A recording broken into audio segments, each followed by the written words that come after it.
نمسکار، سلام۔ آج ہم بی اے سیکنڈ ایئر کے نصاب میں شامل کتاب شہپارے میں غزل نگار شاعر شیخ امام بخش ناسخ کی سوانح حیات کا مطالعہ کریں گے۔ ناسخ کا پورا نام شیخ امام بخش تھا اور ناسخ تخلص 1771 عیسوی میں فیض آباد میں پیدا ہوئے تھے۔ ان کے والد کا نام خدا بخش لاہوری تھا۔ ناسخ کا آبائی وطن لاہور اور شاعری کا چمن لکھنؤ ہے۔ ان کے والد ایک تجارت پیشہ آدمی تھے جو اچھی خاصی جائیداد چھوڑ کر گئے، مگر سب چچا نے ہڑپ کرنے کی کوشش کی اور ان کو زہر دلوا دینا چاہا، مگر ناسخ کو ان کو حق مل گیا۔ ان کو بچپن ہی سے طبع آزمائی کا شوق تھا۔ تعلیم کا کوئی نظم نہ ہو سکا اور خود ہی مطالعہ سے اپنی استعداد پیدا کی۔ ناسخ نے شروع ہی سے زبان کی اصلاح کی طرف توجہ کی۔ اس کے لیے انہوں نے شعر کے داخلی محاسن پر توجہ نہ کی۔ ناسخ کو اپنی طبع کے اظہار کے لیے مختلف درباروں سے منسلک رہے۔ وہ بحیثیت انسان ایک خوددار انسان تھے۔ انہوں نے کسی دربار میں باقاعدہ ملازمت کو پسند نہیں کیا، اگرچہ ان کی مختلف درباروں میں مانگ تھی، جبکہ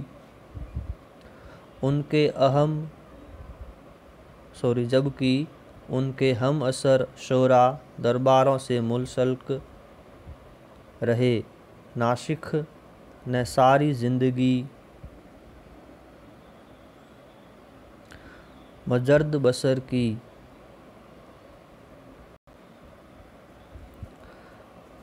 تذکروں خصوصیت آب حیات میں شیخ صاحب کی وضع قطع عادات و اطوار، ورزش اور خوراک وغیرہ کے بارے میں دلچسپ باتیں ہیں۔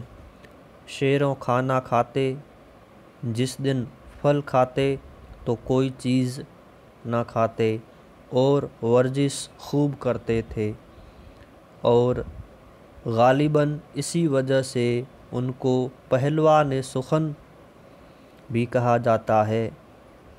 بڑے ہی مہذب، بااخلاق اور حلیم الطبع شخصیت کے مالک تھے۔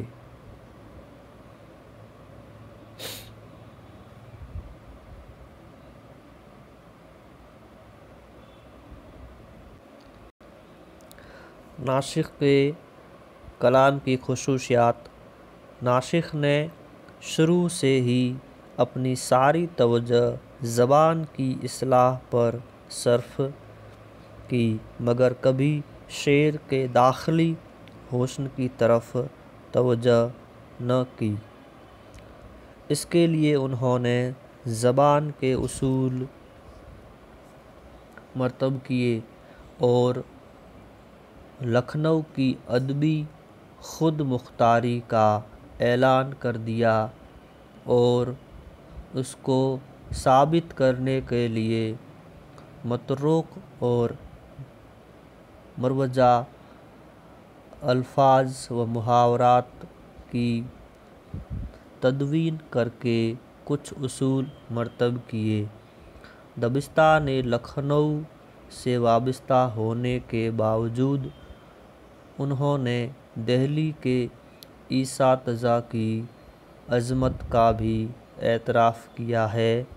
انہوں نے فصاحت کے 3 اصول بنائے: تنافر نہ ہو، غرابت نہ ہو اور الفاظ بند نہ ہو، اور یہ ناسخ کا تاریخی کارنامہ ہے۔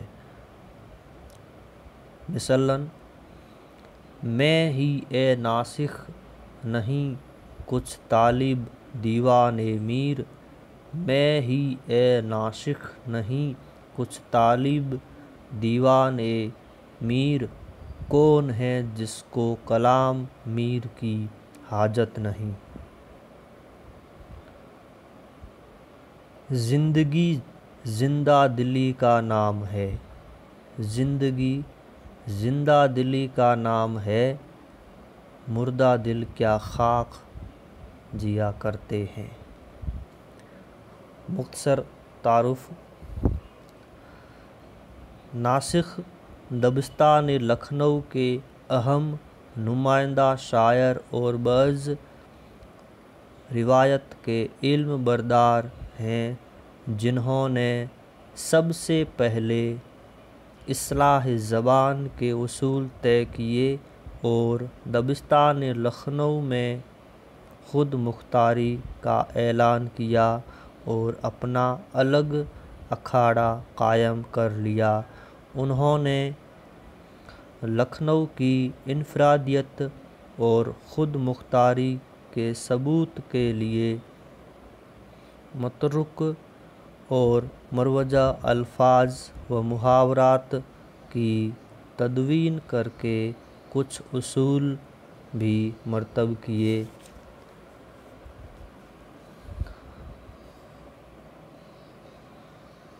1838 عیسوی میں لکھنؤ میں شیخ امام بخش ناسخ کا انتقال ہوا۔ تو اس طرح معلوم ہوتا ہے کہ زبان کی اصلاح کے لیے شیخ امام بخش ناسخ نے اپنا اہم رول ادا کیا۔ دبستان لکھنؤ سے وابستہ ہونے کے باوجود بھی ناسخ نے داخلی زبان یا داخلی شعر کی طرف توجہ نہیں کی۔ انہوں نے صرف زبان کی اصول، زبان کی اصلاح پر زیادہ توجہ دی۔